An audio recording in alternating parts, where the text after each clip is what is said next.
اقرأ باسم ربك الذي خلق خلق الإنسان من علق.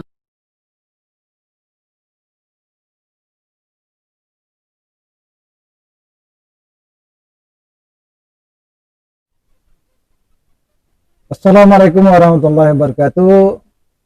Pemirsa yang budiman, ketemu lagi kita bersama Bapak Haji Iswan Muhammad Isa dalam kajian-kajian beliau tentang Qur'ani, hubungan antara Allah, manusia dan alam.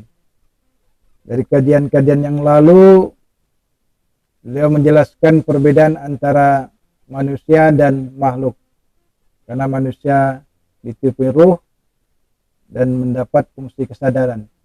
Mohon kepada Pak Iswan untuk menjelaskan kenapa ruh dipahami sebagai fungsi kesadaran bagi manusia.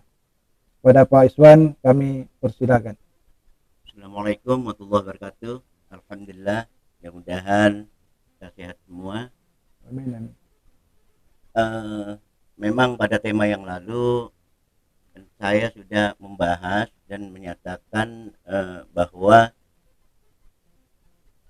ruh dan nafs itu suatu hal yang terpisah. Artinya nafs ada terlebih dahulu, dia diciptakan berasal dari air, dan khusus untuk manusia dia juga diciptakan berasal juga dari tanah, jadi ada dua materi. Nah, sedangkan roh juga sudah saya sampaikan kemarin bahwa roh itu datang kemudian. Ketika manusia al-bashar ini sudah sempurna, Allah menafaktukan, Allah meniupkan roh kepada nafs al-bashar tadi, sehingga roh inilah yang saya katakan kita pahami sebagai potensi yang bisa menimbulkan kesadaran pada diri nafs. Nah, kalau begitu sekarang saya ingin melihat lebih fokus lagi kenapa roh bisa dipahami sebagai potensi kesadaran. Nah, kalau kita lihat penggunaan kata roh di dalam Al-Qur'an, di dalam wahyu yang diturunkan Allah, memang penggunaan kata roh ini kalau kita lihat semuanya itu berkaitan dengan hal-hal yang dapat menimbulkan kesadaran. Ada kesadaran intelektual, kesadaran spiritual, dan kesadaran moral. Nah, misalnya kalau kita lihat, misalnya di surah Al-Qadar itu Allah katakan tanazzalul malaikati warruh. Nah, di sini ruh ini sebutan untuk malaikat Jibril. Nah, kita tahu bahwa malaikat Jibril ini kan fungsinya menyampaikan wahyu, menyampaikan informasi.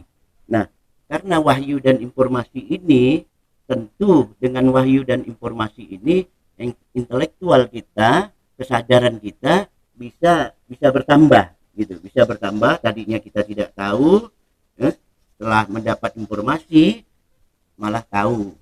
Sebagaimana Rasulullah misalnya Shallallahu Alaihi Wasallam mendapatkan wahyu melalui Jibril. Oleh sebab itu Jibril disebut juga sebagai ruhul amin. Kenapa? Karena Jibril bisa membangkitkan potensi kesadaran pada diri Rasulullah Shallallahu Alaihi Wasallam. Nah, itu yang pertama. Yang kedua, kita lihat lagi misalnya Al-Quran.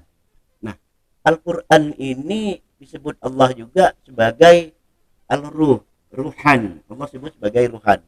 Nah, ini dapat kita lihat misalnya di dalam surah Asy-Syura ayat 52, di situ dikatakan Allah berfirman, wa kadzalika auhayna ilaika, dan demikianlah kami wahyukan kepadamu Muhammad ruhan min amrina.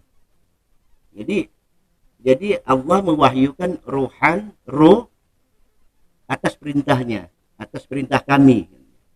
Artinya di sini ruh diartikan atau dimaksudkan adalah Al-Quran yang diturunkan Allah Subhanahu wa taala. Oleh sebab itu Al-Qur'an juga kita tahu kalau kita mempelajari Al-Qur'an kesadaran intelektual kita semakin bertambah. Nah ini oleh sebab itu kenapa ruh kita pahami sebagai potensi kesadaran. Nah, yang ketiga kita lihat lagi misalnya di dalam Al-Quran surah Al-Baqarah ayat 253. Kita tahu selama ini tentang cerita kisah tentang Nabi Isa alaihissalam. Nah, Nabi Isa alaihissalam ini mempunyai kelebihan, mempunyai istilah kita mempunyai mukjizat, sehingga pada waktu Nabi Isa alaihissalam ini masih bayi, dia diberi mukjizat oleh Allah Subhanahu wa taala sehingga dia bisa menjelaskan, memberikan satu bayinat, penjelasan, penerangan dengan perkataan seperti orang dewasa.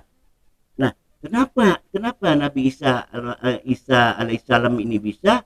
Nah, ini diinformasikan di dalam Al-Quran surah Al-Baqarah 253 itu Allah mengatakan wa ataina Isa ibnu Maryam.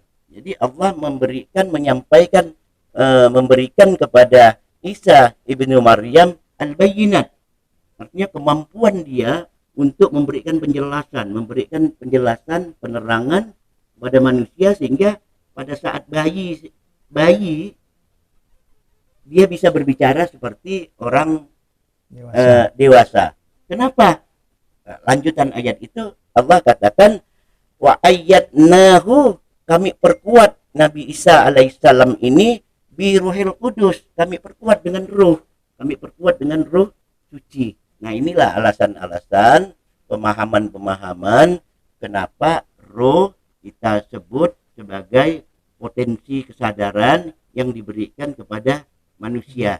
Jadi antara ruh dan naf adalah dua hal yang terpisah.